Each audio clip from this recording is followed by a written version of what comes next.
This week on the Legion Clubhouse, it's all about Heartbreak. They were the heroes from the future. Teenagers protecting the universe from those that would sow the seeds of chaos. Each had unique powers and abilities. And though they often had their differences, they came together to save the day as the Legion of Superheroes. Now, you can be a part of their adventures and learn the history of the future in the Legion Clubhouse. We are looking at the Legion Clubhouse Annual. And it's all about Timberwolf. Well, about half about Timberwolf, but yeah. I mean, that's the most interesting part. Oh, hush. No, it is. Because the second half of this comic is like, why is this here? Why are we spending a day at the beach when we are dealing with dominators invading the Earth? We're dealing with duplicates of each other. Instead, let's take a vacation. It doesn't make a lot of sense. I don't know that the backup story takes place when we think it does. However, according to the official chronologies, this Timberwolf story does take place here in the midst of the Terra Mosaic. So the lead story, the Timberwolf. By the way, I want to say I've been complaining about probably 10, 12, 16 months now about Giffen's new style that he picked up in like 86, 87. The front page, the first splash page of Legion, Volume 4 Annual, Volume 4 Annual number 3. That's a beautiful shot. I really do like it. Okay. Yeah, you got your Timberwolf, you got your Zoff guns, you got your, it's a whole thing. Yeah. All right. Okay. Cool. I think the cover's ugly. So there. I don't like the cover. He looks like Man-Bat. Who looks like Man-Bat? Timberwolf.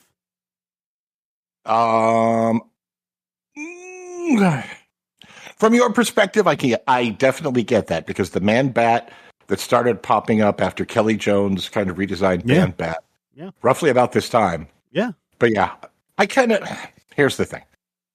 Bat Timberwolf design is pure 90s, no shirt, big fangs and stripes, and it's we're back in the Al Gordon chunk of the universe, which means that it's going to be all about Timberwolf. We're probably going to see that imaginary 16-year-old girl pop up again. There's a whole thing, but yeah, basically Timberwolf, I think he thinks he's going to die. He's on his last legs. He's making his peace. He's telling Kono all the good things about his life. He's calling in a priest, and it's looking bad. He's starting to hallucinate angels. Maybe the angels are actually there. No angels. There's no angels. It's Arya. Yes, and in an attempt to undo his origin, because he reveals in this story that he has been in pain. Addicted to drugs.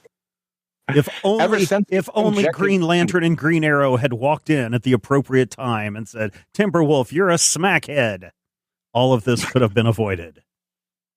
Yeah, okay. And nonetheless, Arya tries to take him back in time to stop his own origin. Actually, she doesn't try to take him back in time.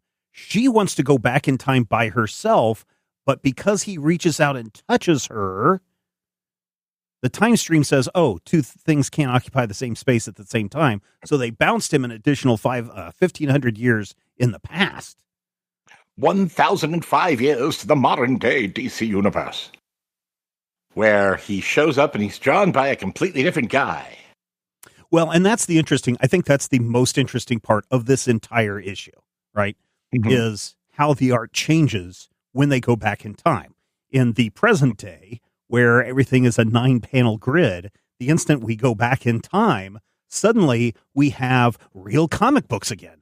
We have stuff that has a different layout, that is more dynamic, that is more fluid as we're looking at the action take place. This feels like something completely different and something new. And I like that. That is a good use of changing up your layout and your art style to indicate, in this case, a change in historical time. It's also, a coming attractions trailer for the 5-issue Timberwolf limited series, which I think is going to pop up in maybe an issue or 3 of Legion Clubhouse. I don't remember. But yes, Timberwolf has gone back in time, and Elvis's twin brother now works for the CDA. I don't know what that means either. I think that's what's his name? Shazam Jr., Captain Marvel Jr. They explicitly call him Jesse, and I don't know if you realize this, but Elvis had a twin brother, Jesse. I don't remember if Jesse died. No, Elvis ate him in the womb. That's just cruel. I'm pretty sure that's what happened. I think that was one of those death in the womb situations. No, I believe Jesse was born because, I was a wonder child in the womb sort of things, because, they swore I was 2 babies. It turns out I was just 1 13-pound baby. But nonetheless, in the DC universe, on New Earth, I'm almost certain that is Elvis's twin brother, Jesse, who faked his death and spent 60 years working underground. Faked his death as a baby. Yeah. It's a thing. This is the DC universe, man. You got to open your mind. In Marvel, I could believe that, but he was born like a Quato, and he was like, "Open your mind." Yeah, yeah. The second part of the issue just has nothing to do with anything. If I was somebody that was reading Legion and I was really all up on what was going on, and the fact that, oh my God, we've got Dominators, we've got the United Planets, we've got an underground organization, we've got the Legion in one place, and we got the Clone Legion in another place. Man, this annual is going to have a lot in it. Oh my gosh, it's got Timberwolf doing all these things, and it's like, why is this suddenly turned into a DC Comics swimsuit special? 2 reasons. First, I think that was the year that DC did do the swimsuit specials. No, not 92. That would have been, I think, 95. The thing that you're discounting about the backup story, or the second story, whatever you want to call it, is it features Legionnaires who we have not seen yet to date. So we see virtually everybody who is still alive. And it is absolutely just a breeding ground for coming attractions, little bits and pieces. There's some like Easter eggy things. There's, of course, a huge reveal that comes up in this particular story that I think you and I may take for granted because we know about it. But this is a story that the Legion gets together, and we get little moments and little quiet bits where the team is like, oh, yeah, you remember when this happened? You remember when that happened? And we get our first actual glimpse of a Legionnaire that we don't know anything about, because there's a new Legionnaire statue in the garden of a guy with a little comet on his chest, which is technically the first appearance of Kid Quantum. I thought we already saw his statue a while ago. I don't remember if we saw it or not, but I know that this is a point where it's like, hey, why do the Proteans keep meeting up in front of the statue of Kid Quantum? They're definitely calling it out on purpose. But we get a story point that is years in the making when Yara and Violet finally sit down and have a discussion about the whole spying thing 15, 20 years ago, whenever that was. Mm-hmm. There's a lot of bits and pieces in here that, oh, wait, what did that mean? Oh, what's all this about? Who looks like Dawnstar? Why is this person, we didn't cheat death. Lightning Lad clearly says we didn't cheat death while he's hanging out with the Proteans all day long. For me, this story is almost like the coming attractions of a theoretical 4th year of the Legion, because we're getting these questions of what's going on with Lightning Lad. Is something weird going on? This story is like, yes, something is going on. And his twin sister finally figures it out. We do get the updates on the war, what's going to be happening with the war, all of the dead people doing their dead people things. There are kind of coming attraction moments in here.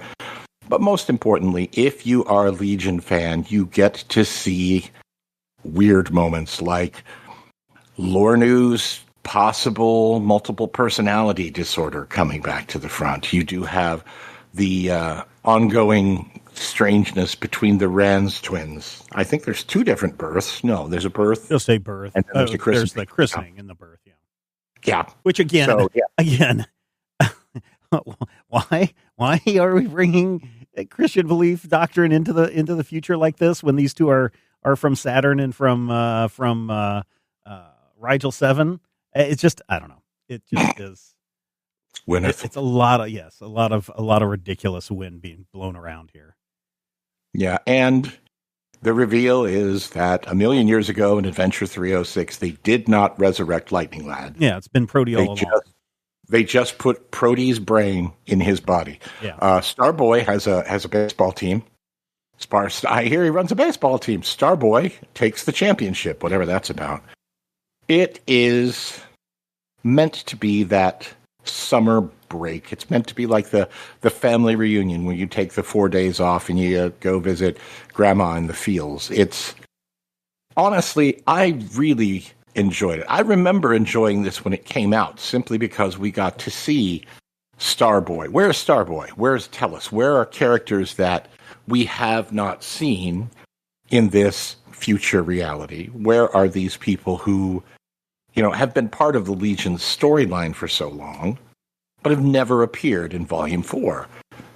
So I would have to agree with you. I feel like the placement of it is questionable, but I also don't think that this story takes place exactly at the same time as it can't as the lead story because there are people in the lead story doing things in the lead story. But I feel like the big reveal, the thing that, kind of sells it and makes it an important story is that Prody reveal. There's going to be more about that. Yeah, no, I agree with you. I mean, that's a fascinating reveal that just kind of gets hung out there, but doesn't really do anything.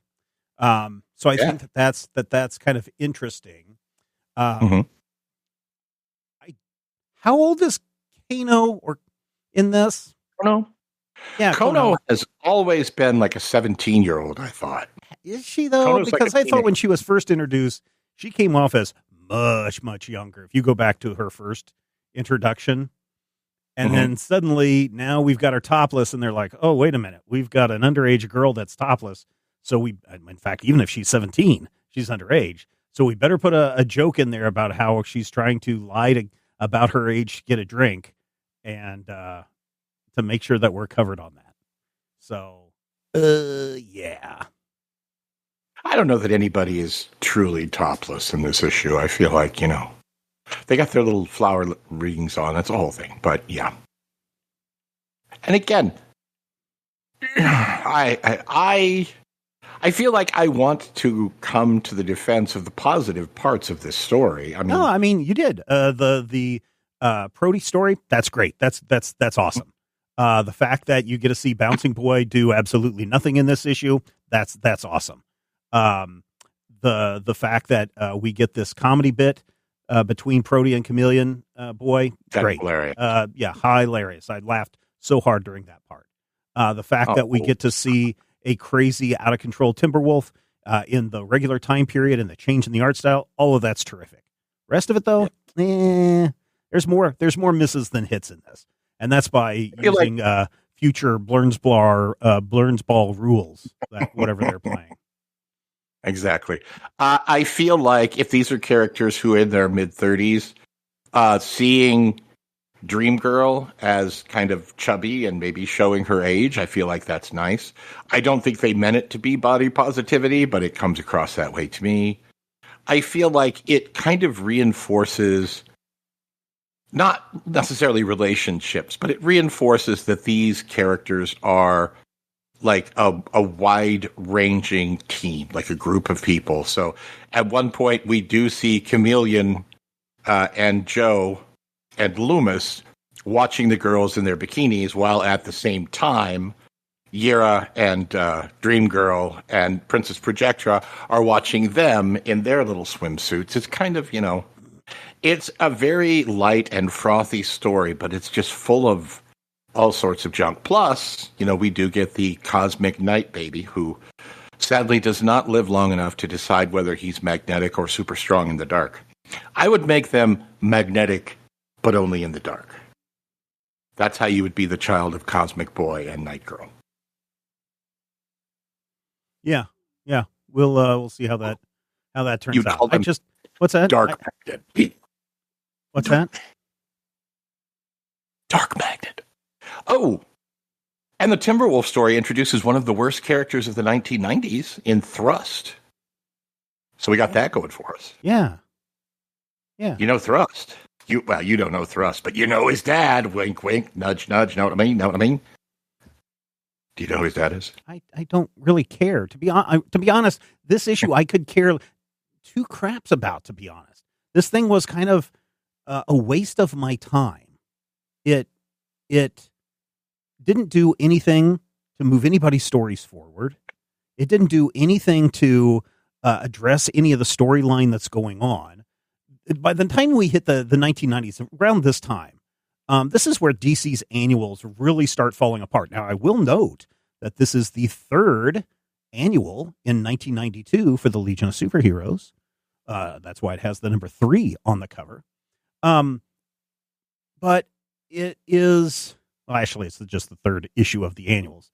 But it does nothing for the overall scape. And that was one of the biggest problems with the annuals and why they pivoted to the Bloodlines and then 0 Hour and then all the other stuff that went on, the Eclipso line, is there wasn't a connecting thread. There was nothing that connected these annuals to anything else that was going on in the DCU. Even this, it's really questionable on whether the Timberwolf story is even necessary for this annual. I mean, yes, it does tie into Timberwolf doing his thing in the spinoff series and also addressing his current life situation. But even they even address that, I think, in the next issue, that Timberwolf is gone. No, he's just not here anymore.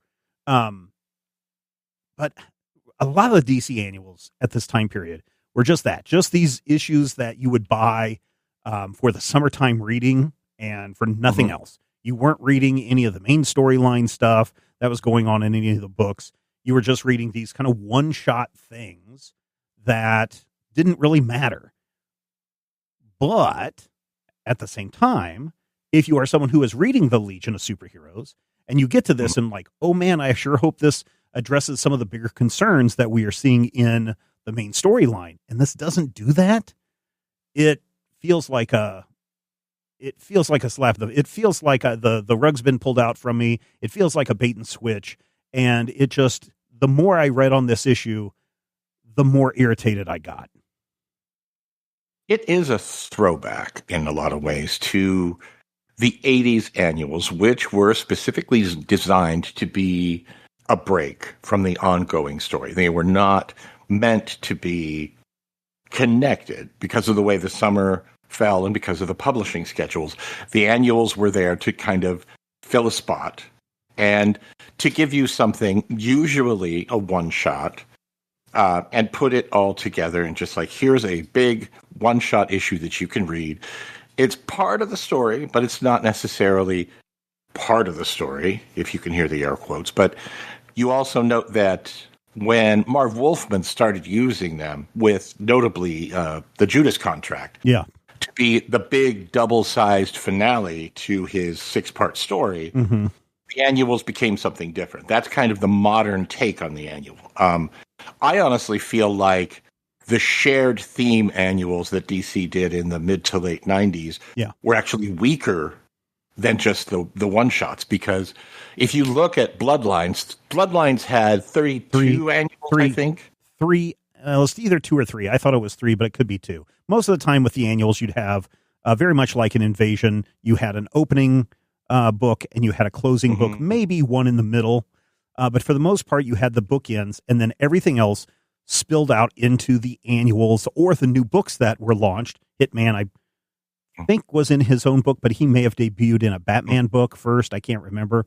But Hitman was one of the new bloods who debuted in a Batman annual. Yeah. So that's where you would get that. You would say, oh, how did this alien invasion create these new heroes or villains? And how does this affect Gotham City? How does this affect Metropolis? And so that's where you would see those fall out. And so, as you said, this one has a lot of teaser stuff for things that are coming down the pipe. They could use those annuals as a test bed to find out, well, which heroes are going to succeed. Hitman was probably the only thing that really came out of Bloodlines that had any kind of a quote-unquote lasting consequence. I'm trying to think if there was anybody else that came out of that. I don't think so. Who were our Bloodlines characters? Gunfire had his own book for 10 or 12 issues. Oh, didn't Guy Gardner go through something or to become Warrior, or was that something different? That was something different. Okay. The New Blood annuals all introduced, and those are next year. There's actually a Legion annual which introduces a new character. Yeah. But there are a bunch of, basically there were 30 annuals. Every one of them introduced a new character. Only 2 or 3 of those characters were even really interesting. And like you said, only one of them really had any impact. So essentially you've got a line-wide experiment where instead of, I'm upset because this Legion annual feels frothy, you now have 30 books that feel frothy and only but you weren't really kind of, I mean, even with this Legion annual, you're not required to buy it. But I think that the allure of, hey, this is what's really going on with Timberwolf kind of does sucker you into it, at least for the first part. And especially if you're one of those people that pick up the comic book and you flip through the first 2 pages, and then suddenly the comic store owner is like, this isn't a reading library, kid. Either put it back or buy it. Right? You know, those kind of people. No, I had those kind of people. Not in 92, but before that. I don't know. I liked when you had a bigger story arc, like 0 Hour coming up, where there was something that tied these together in some way, shape, or form. Or if you're doing something that introduces some big major concept, like I think it was, I can't remember if it was Batman or Detective, that had Tim Drake's parents kidnapped and he went to go save them and the mother died. That was in an annual, right? That had a big repercussion on Tim Drake becoming Robin a year or 2 later. But this one just, I don't know. It didn't feel for me. And I just could care less about it. What did you think, listeners? Do you care two craps about, this issue of the Legion, or would you rather have spent your money on, blood sucking alien who, is all about your juices in your spinal column and go with that?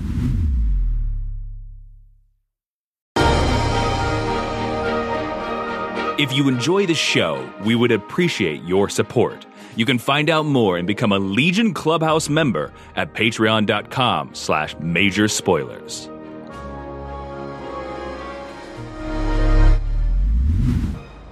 So issue 31.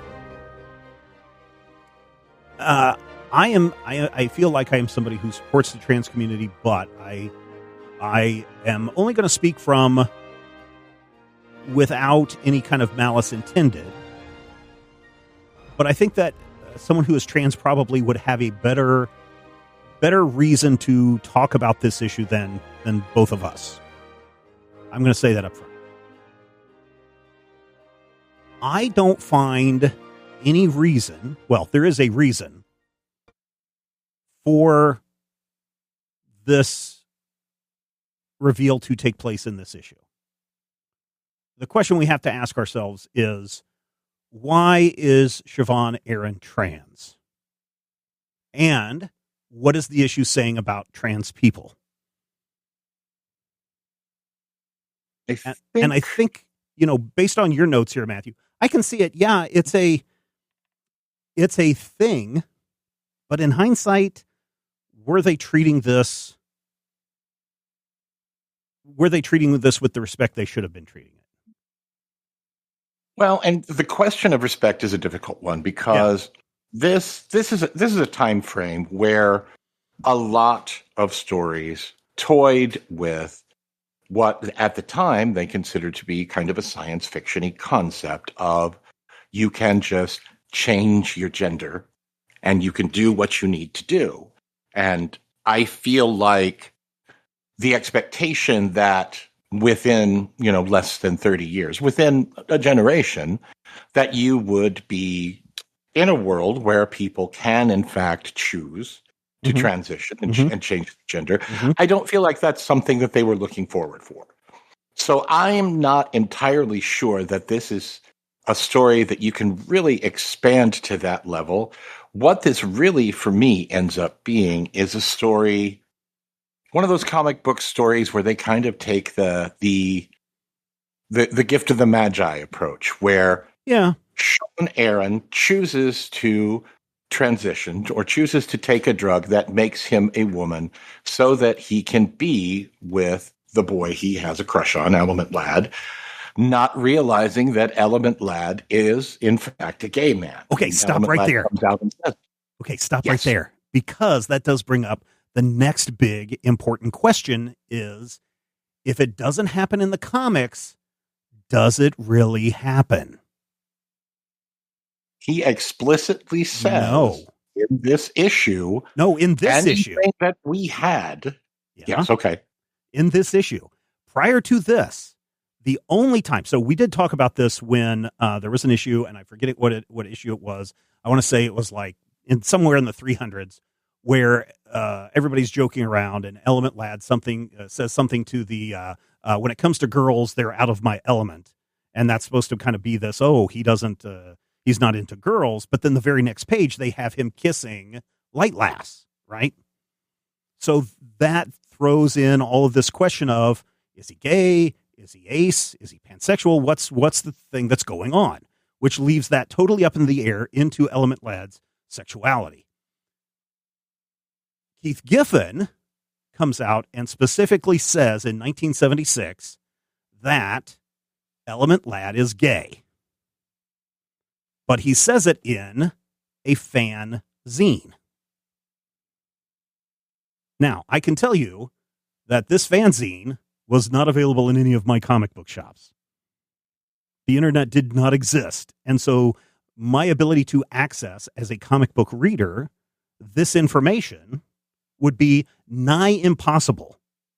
So the only place that I can know what's going on with the Legion is in the pages of the Legion.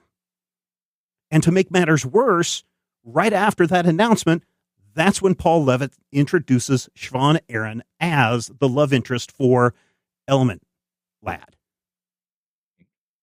So if somebody says something somewhere else and it's not in the comic books, does that make it canon?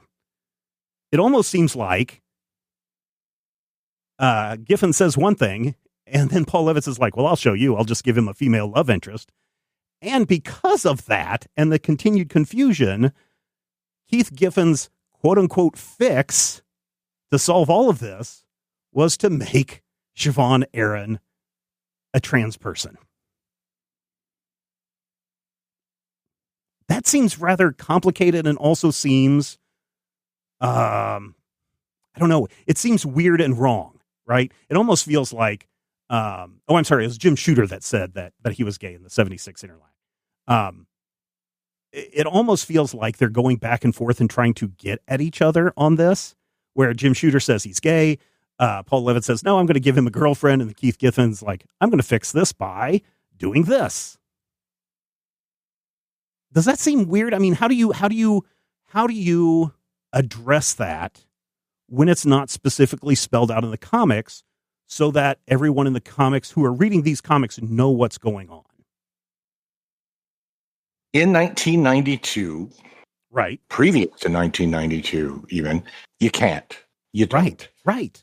The closest thing that you get is throughout Volume 4, there are veiled remarks and veiled references that an astute reader will be able to take and say, oh, are they saying the character is gay? That's perfectly fine. But again, this very issue is the first time we actually see anything stated. And even then it's stated in very ambiguous terms. Yeah. In fact, right. Anything that they shared physically was in spite of the pro-fan, right, which made Shvaughn into Shvaughn. Right. It wasn't until 2022 that they actually came out and said that Jan was gay or as pansexual. So as of the 2022 DC Pride issue, Jan is pansexual. But I just feel like it's like they're trying to solve a problem that somebody offhand. It's kind of like if I am sitting having a conversation with a friend and saying, "Oh, by the way, did you know this?" And it's just you and I talking. It's not printed somewhere else. It's just you and I talking. Someone else overhears it and says, "Oh my gosh, now we have to come up with this contrived reason to make this happen, even though it's never been mentioned, quote unquote, publicly before." I just find that kind of, this is the problem with, especially I think, as we've said before, this era of the Legion, when it is so into only a real fan will understand what's going on because you've read that 1976 issue of Interlac and you've been on all of the convention circuits or wherever else that people are talking in 1993, Muds and Moos. But if you're not one of us, then I'm sorry. This is going to be really confusing to you. Yeah, I've been saying that since issue 2. Yeah. No, that's what I've been saying too. The problem with this is the fandom. Together. Yeah, definitely. Keith and the Bierbaums really do lean into fan theories. And it's important to note the Prody is actually in Lightning Lad's body, fan theory. Yeah. The question is Element Lad gay? Fan theory. The whole thing where, bits and pieces of those longtime fan theories become canonical in Volume 4 was kind of a selling point to some of the audience. Mm-hmm. And honestly, for me, having a story where Element Lad comes out and says as closely as he can in the summer of 1992 and, a DC comic says, "Hey, I like you for who you are, not for how you appear." Right. It's what's on the inside that counts, right? And I'm totally cool with that. And if Jan is cool with having a relationship with Shvaughn as a male, then I'm fine with that too. I have no problem with that. I have a problem with how this whole subject of Siobhan Aaron being revealed as trans is portrayed in this. Because, as I said previously in one of the other episodes, it almost feels like everybody is trying to make Shvaughn as a trans person wrong. Because there's multiple times in here where she's like, in this case, by the end of the issue, where Shvaughn says things like, "I'm a liar. I should never have done this. I was part of that crowd." And it even says in the letter to Gigi, "Becoming female was the dumbest thing I ever came up with." And then the whole fact that the Dominators are anti pro-fem and pro-men? Is that what the other one is? Pro-men? Like a testosterone booster, whatever it is. It's pro-fem and pro-men, I believe. But the Dominators are like, yeah, changing your sex and sexuality is just wrong. And the Dominators, not the Legion, not the humans, are saying that. But it just, the messaging that I get vibing off of this is, go look and see what the TERFs are saying. That's what this issue feels like to me. Does that make sense? I think, yeah, and again, this is how I feel about this. I would be better if there was a trans person here to talk directly about how they feel about Shvaughn Aaron's portrayal of this. But the thing that's important to know is Shvaughn did lie to Jan. Yeah. Shvaughn lied about who they were. Yes. And they lied about themselves too. Yeah. And I think that the question of that lie coming in, what again is being played as kind of a science fiction concept of to become what Shvaughn thought Element Lad wanted, they became they became female or, presented as female, however one would describe it. Yeah. I feel like that is secondary to the fact that it's kind of a false persona. In this case, Shvaughn specifically created a false persona to try and pursue Element Lad, who at this point in the story is all about truth and clarity and wandering the universe, being kind of an ascetic and, protecting his planet, turning every corpse on Trom into a little crystalline Doran to represent their death. Billions of people on Trom. He spent 4 years just tromping the planet by himself, turning each body into a crystal. I mean, we're basically looking at this person who has become, in many ways, a monk. Yeah. Kind of a magical future monk, sure. And so when the monk character, the monastic character, turns away from his former romantic partner because they lied, and that's not energy that this monastic character can really, embrace.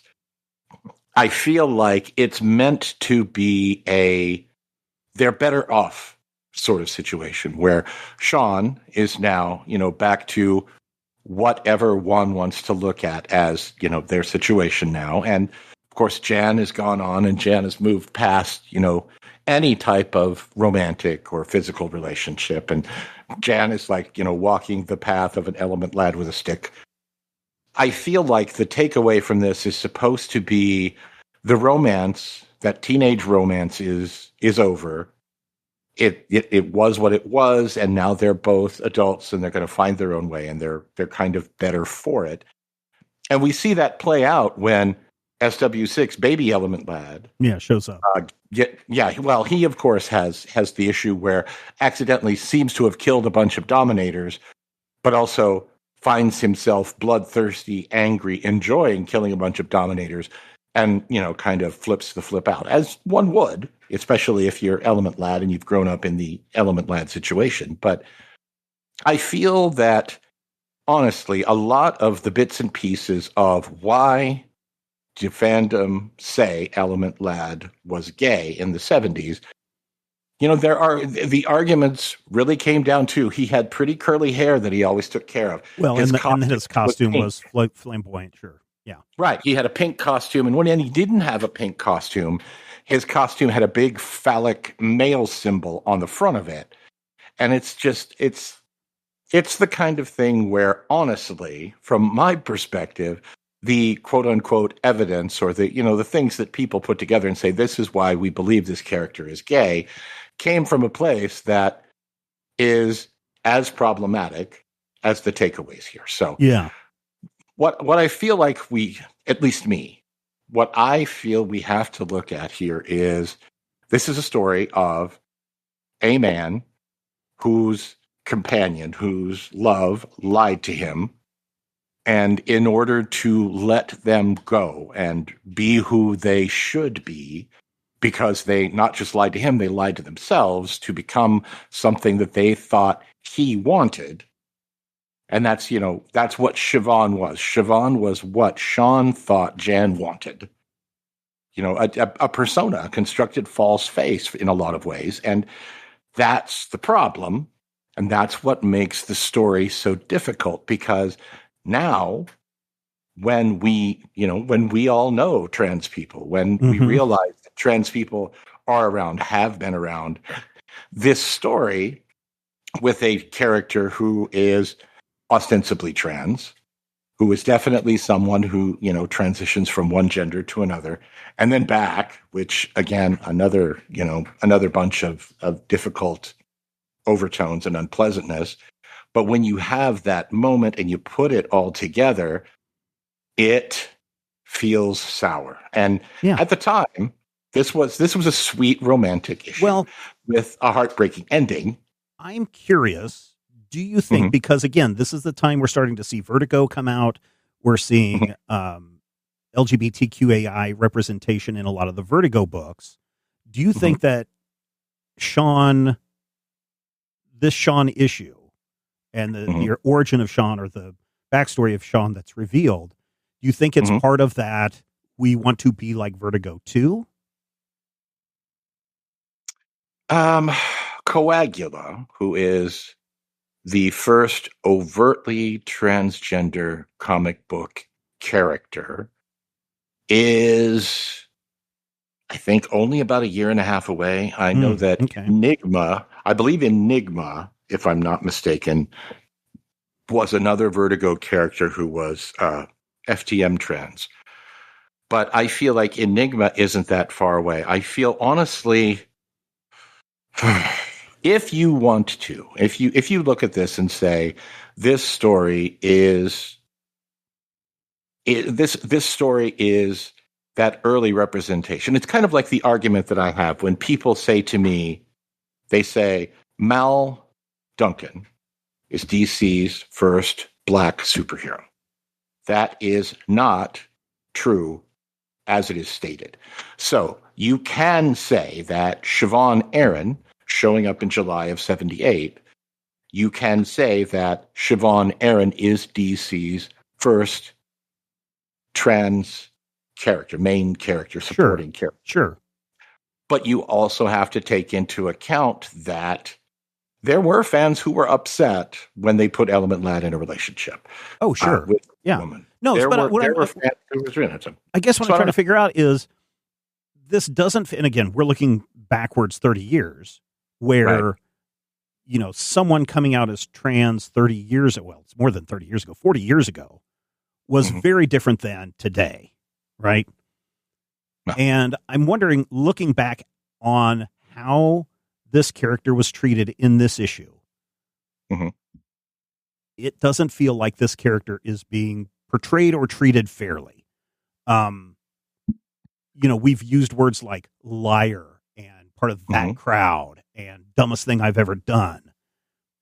It seems to paint this character as perhaps the bad person in this story.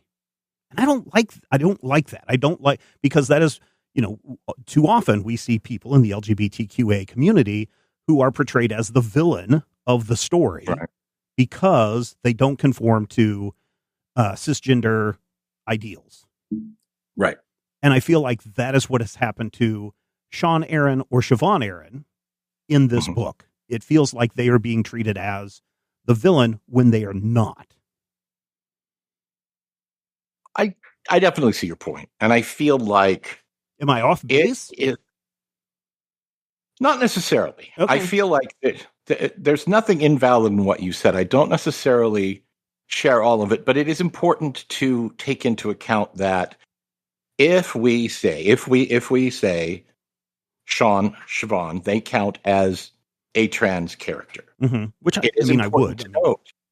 Yeah, and when I say someone is a liar, I'm not making a moral judgment. Right. I'm saying that canonically, according to the story, they did lie to Jan. They lied to Jan. No, and I'm not saying Sean says that he is a liar in this book. I'm not saying that you are saying that Sean or Shvaughn is saying that they're a liar. That's the words that are used in the book. I'm only trying to, for the purposes of this conversation, only pull from what is being said in the book, because that is the only kind of point of reference that we have to anything that's going on, right? We can't go and look and see, you know, we can't go pick up a newspaper from 93 and see, oh, what's going on in the trans community today. We could go today and open up a Discord or a Facebook or a Twitter feed, and we could find out what's going on in the trans community today. And we do see how trans people are treated in media has evolved over the years. I think for the better, probably in the last 10 years than the previous 40 years. And this just feels like one of those archaic moments where they're trying to do something, but inadvertently make the problem worse. It is definitely problematic, you know, and if we, again, looking at the possibly spurious parallel when people talk about in the 70s when black representation started becoming a thing, when they launched Black Lightning's secret identity was educated school teacher Jefferson Pierce, talks street slang, puts on a big afro helmet, and pretends to be a jive turkey. Right. It does not age well. So I to me, this didn't age well. I get it. And I'm cool with the story and I'm cool with the romance aspect of it. It just feels kind of mishandled.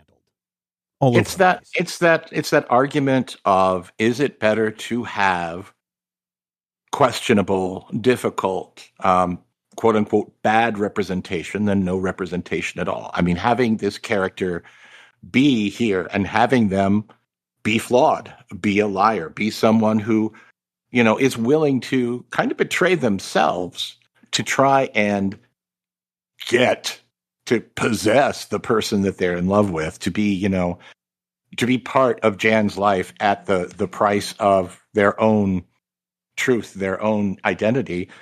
That's a kind of a compelling bit of storytelling. Yeah. Oh yeah. Yeah. And I feel like having that character who has those flaws, who is human, who screws up, and then you say at the end, and she screwed up in this way, they screwed up in this way. This is a character who is trans.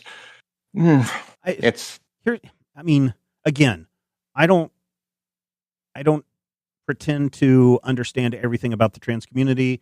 I'd like to think I'm an ally, and I don't mean to misspeak, and I don't mean to offend. Right.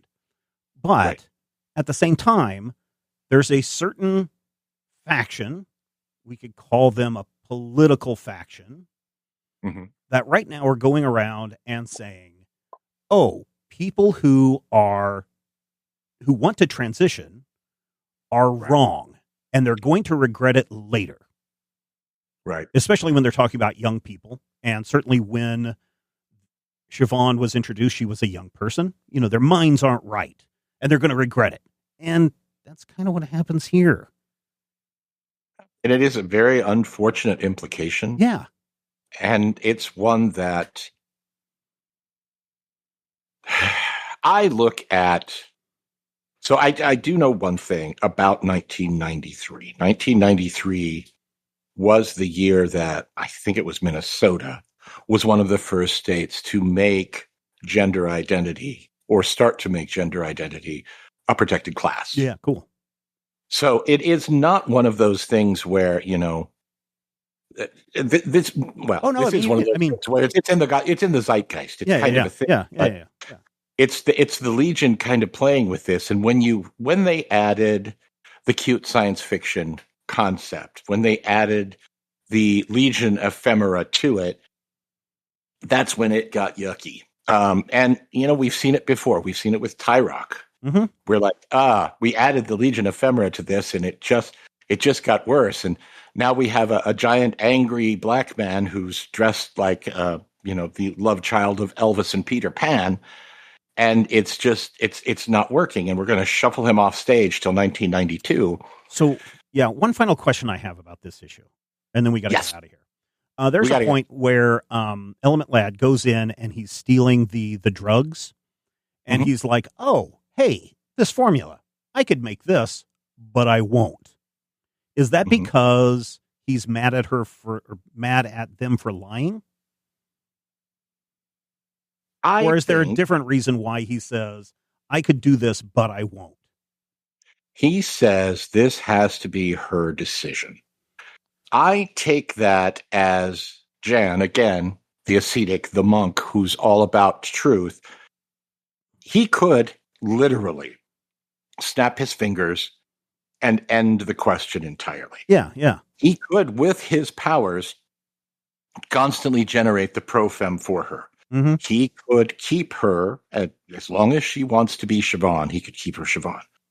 And he's not going to do that because to him, using his power to just snap his fingers and do something for her that's so easy, that should be her truth, her decision, her life, their life, however one wants to put it, he won't do that. He comes out and says she's going to have to make the decision. She's going to have to take the pills.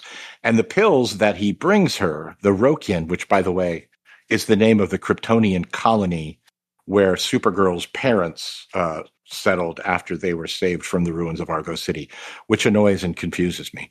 But the Rokian drug is actually to ease the symptoms and aid in the transition. Okay. Yeah, so basically basically, rather than I'm going to, suffer through the profem, the Rokian is something that will just reverse the profem entirely. So he's rather than making a decision for her, rather than using his powers as the plot device, he is giving her the pills and allowing her to make giving her the agency to do it. Yeah. Right. If she's going to be Shvaughn again, she's going to be Shvaun again by her own decision. I don't like how the character is treated in meta portrayal of the character in the book. I understand the love. Who do you love? Why do we make mistakes when we love people? What are we willing to do to get someone to love us? Those kinds of things. I understand all of that. So I find this issue very fascinating if you want to have the discussion. I don't feel like you and I are the ones that are the people that should be having the conversation or the discussion. But I did find this issue interesting, very interesting. And this would be a comic book that I would bring up into a sociology class, and have the students read it there and talk about, what does this mean? This could be used in a psychology or philosophy class as well. But I think when you look at a sociology class or a wellness being class, mind and society kind of class, I think this would be a good thing to bring up and have that conversation. Now, are there other portrayals of people in the trans community that you could use? I mean, there's an episode in Archie Bunker where he has a friend who turns out to be a trans performer, and he has to deal with that. That's probably not one I would use, but this might be one of those that could be used as the talking point, just in understanding. So for that reason, I give it a thumbs up. For how the characters are treated, especially when, again, it's said somewhere else but implied elsewhere. This is a bad issue to try to address things that have really never been brought up in the comics before directly, right? And this is, again, and a big problem with this issue is it relies on fandom knowledge, and only the inner circle of the fandom knowledge gets it. Agreed. And how do I say this without sounding like I'm just blowing things completely out of proportion? This issue stands as one of the examples of the biggest weakness of the Volume 4 four-person creative team, is that the concepts, the things that they're playing with, are meant to have been in the background. We are meant to have been kind of taking, remember, this is a whole thing with Jan. He's he's basically now asexual. He's a character who has kind of transcended his own physicality, but he was previously gay. It's there, but you kind of gotta either know that it's there or be actively looking for it. And when this issue pops up the way that it does, especially in the middle of the Terra Mosaic, that is a problem, because when you go back in retrospect and read the first 30 issues, there are about 6 points where you go, oh, yeah, that leads totally into issue 31. Problem is the last one was like 6 issues ago, because again, we have four creatives kind of rotating in and out, and right in the middle of a sentence, we had a 4-issue thing with a clone of Lobo and a clone of Darkseid, who probably should have just gotten it over with and kissed. I don't know. But I will say this. I agree with you. We are not the people to say this. And I hope that I have not said anything offensive. If I have, feel free to Please call me on it, out. bring me to task. Yeah. Because we're just, we're trying to look at this from a perspective of, here's a Legion comic. Here's a thing that 40 years down the line is really a thing. It's really a problem, and it does make my teeth itch. And so, I hope I haven't said anything that made any of that worse for any of you. So. Yeah, what do you guys think? And certainly, nobody has to come out if they don't want to. But if there's someone that is trans and wants to address this, I'd be very interested to see what your thoughts are over in the Major Spoilers Discord server. We are a friendly community. I don't think anybody would do anything harmful. We certainly would stop that stuff immediately if it did. But I am still interested whether or not you are trans or not. I am interested in other people's thoughts on this issue, how Shvaughn's reveal was handled, Jan's reaction to all of this, and just the overall broader concept of this character in this comic at this time period, whether it is treated appropriately or not. So you can go do that over in the Major Spoilers Discord server. You can join the Major Spoilers Discord server absolutely free. And if you found value in the show, maybe give a little value back by going to our Patreon page, patreon.com/Major Spoilers. Next time on the Legion Clubhouse, someone's going to die? Misa going to die? The Legion Clubhouse is a production of Major Spoilers Entertainment, LLC, and is produced by Steven Schleicher.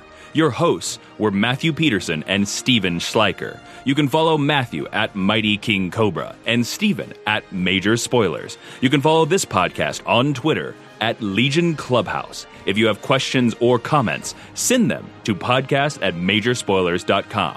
I'm Jason Inman. Until next time, eat it, Grandpa. This podcast is copyright 2026 by Major Spoilers Entertainment, LLC.